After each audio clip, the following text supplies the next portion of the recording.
Hey, welcome to my Warframes Where They Are Now series, a little series I've had brewing in the back of my mind since the early days of Warframe, quote unquote. I'm going to put this little intro at the beginning of every video in this series. If you've heard this once or more, feel free to skip it. This is just my opinion and is not guaranteed to be fact. Remember, with Warframe, everyone plays at least a little different from each other. That's why there's 52 frames as of making this intro, of course. That being said, I do plan on being as objective as I can with this series. But bias will always be a potential problem, and will definitely shine through in certain episodes, if not all. Now, that being said, I hope you enjoy the series. Little tidbit about my crits, posting it in with Nova so that way people don't miss it. My regular crits are blue. They were formerly red, but they're now blue. My big crits are green, and my super crits are purple. The reason why I changed my crit colors is to make it easier for me to tell at a glance what I got, because this gets rid of the gradient. By default, crits had a gradient, and it was a little difficult for me to tell, what exactly I got. June 26, 2023. Today we're going to talk about Nova, the walking antimatter bomb. Probably one of the more entertaining Laverian stories too. I highly recommend you check that out when you get some time. Base stats on a Nova Prime are 125 armor, 263 energy, 300 health, and 300 shield, and apparently 1.2 sprint speed. Didn't notice that till now. Nova's passive is, whenever she gets knocked over, she emits a 6-meter defensive burst that topples attacking enemies, and does 250 damage. Not really enough damage to really hurt them all that much, but it is kind of nice to have that little bit of leeway when you get knocked over by something stupid. Usually your own AoE weapons, admittedly. Nova's first ability gives her particles that float around her and will seek out enemies and hit them, while also increasing your weapon damage while they're around you. I primarily use it for the weapon damage, although the slash procs are kinda nice, albeit not crazy powerful or anything. Granted, this isn't the ability people typically use her for. It is her helmetable ability though, and admittedly I did throw it on a couple frames for a while. I think I still use it on Garuda. I'd have to double check that. Nova's second ability, Antimatter Drop. She throws a ball that you can increase the damage of by shooting into. Once it lands, it explodes. You can guide it by looking around. I will say this one aged a bit. I mean, for regular Star Chart stuff, and some early Steel Path stuff is fine. However, it does scale off pretty heavily, at least in my experience. But yeah, you can kind of see that here with the footage as well. Her third ability, Wormhole. Well, now she's thinking with portals. Admittedly, I always saw this as a bit of a meme. I mean, yeah, it definitely has uses, but I'll be honest, most of the uses that I use it for are fucking around with my friends. And funny enough, I kind of corrupted one of the players I got into the game by showing him what you could do with Nova, and he started fucking with his friends as well with it. It does have a decent amount of range on it, as well as the fact that, it actually has a decent amount of uses on it as well, like, as far as before it dissolves. Funny enough, the only time I ever use it seriously is during open worlds. But even then, not so much, because, Arcwing and the new teleporters that they added. Granted, half the time I forget the teleporters are a thing and still use Arcwing anyway. That's beside the point. Alright, now for her fourth ability, Molecular Prime. This is why I use her, and I don't think I'm alone in saying that either. It slows down enemies drastically, and also makes enemies deal additional damage to their surroundings when you destroy them. The damage they deal isn't all that strong, however, it's fucking hilarious when you're just doing Fisher missions, and, you delete them and then all of a sudden the entire room blows up. It also makes one of the most satisfying noises when they explode, in my opinion, and I love it for that. But ultimately, yeah, I feel like most people use it for the slowness, because it does come in handy. As for my build, I run 220 strength because, unfortunately, you can't go much higher for Molecular Prime's slowness effect. I mean, yeah, I could keep increasing it for the damage on that, as well as Nullstar and Antimatter Drop, however, I do primarily use her for Molecular Prime.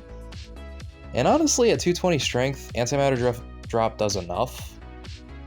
And as I said before, an all-star isn't really strong enough for me to warrant pounding strength into that. So I'd rather just keep using it for the weapon damage buff. But I digress. I have a bit of duration just to, you know, to get more null stars, as well as to increase the duration of the slowness effects in case I miss some enemies or whatever. But yeah, I'd say my build is pretty straightforward. All right, thanks to viewer Potato Spikes DG3181 for pointing this out to me, that I should talk about the augments for each frame, because frankly I should have been on the get-go. So I will be doing that from now on. First up, we have Neutron Star for Nova, Null Star Augment. When you recast the ability, the particles will seek out enemies and deal heat damage with guaranteed status, and the search radius also doubles for it. Honestly, I don't really see a point to using this nowadays. Granted, before Steel Path, yeah, the search radius being increased would be kind of nice, but I don't know. It feels weird. I don't really see a use case for that one. Next up is Antimatter Absorb. Augment for Antimatter Drop, of course. It makes it so that way that ability also absorbs enemy bullets within 5 meters, increasing the power of the explosion from Nova's particle of antimatter. I've considered trying to squeeze this into my build for quite a while now, because I feel like that would make that ability so much stronger. I haven't played with it, so I don't know, but it really does seem nice, and I do actually have the augment. I just haven't really found a good way to squeeze it in yet. I mean, hey, if she gets an update, I'll definitely be making another video, and hopefully by then I'll know. Alright, Escape Velocity is a wormhole augment. Allies that travel through gain a 50% speed bonus for 7 seconds. I will say that one's also kind of a meme, but at least it's more practical than Wormhole is by itself. Granted, I'm not saying Wormhole's not practical, I'm just saying I don't fuck with it. It's kind of reminiscent of Volt's speed, but with portals involved. Lastly, we have Molecular Fission, Molecular Prime Augment. When killed, prime enemies will restore a null star charge, and have a 100% chance of restoring an additional one, at max level, of course. I'm not sure how this one fares. I imagine this one's actually kind of nice. I have tinkered with it a little bit, but not enough to know for sure.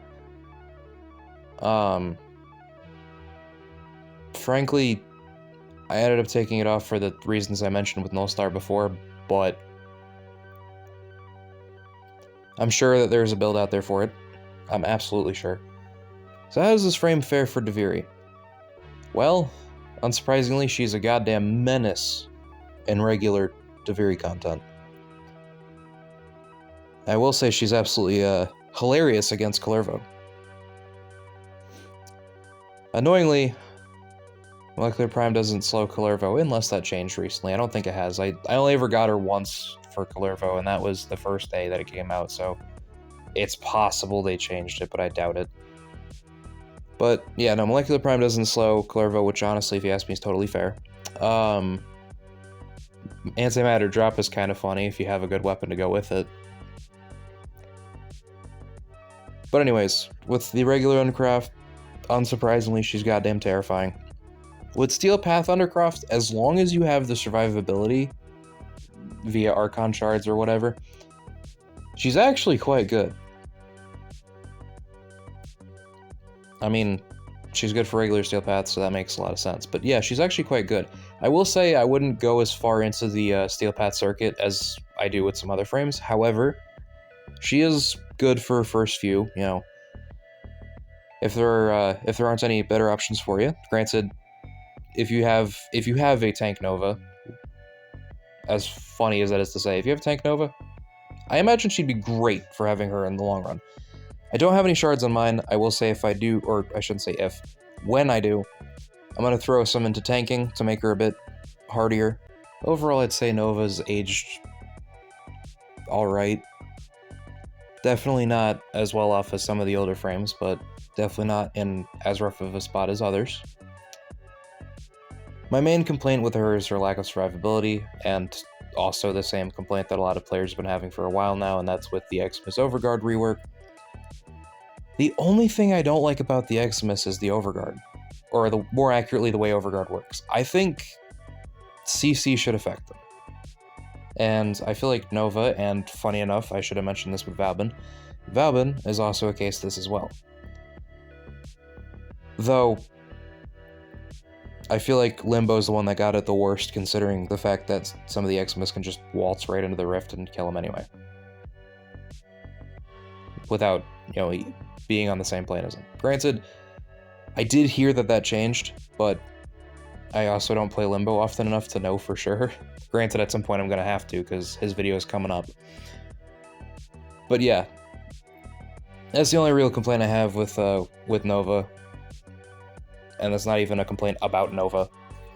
So, either way, thank you all for watching, and as always, have a good one.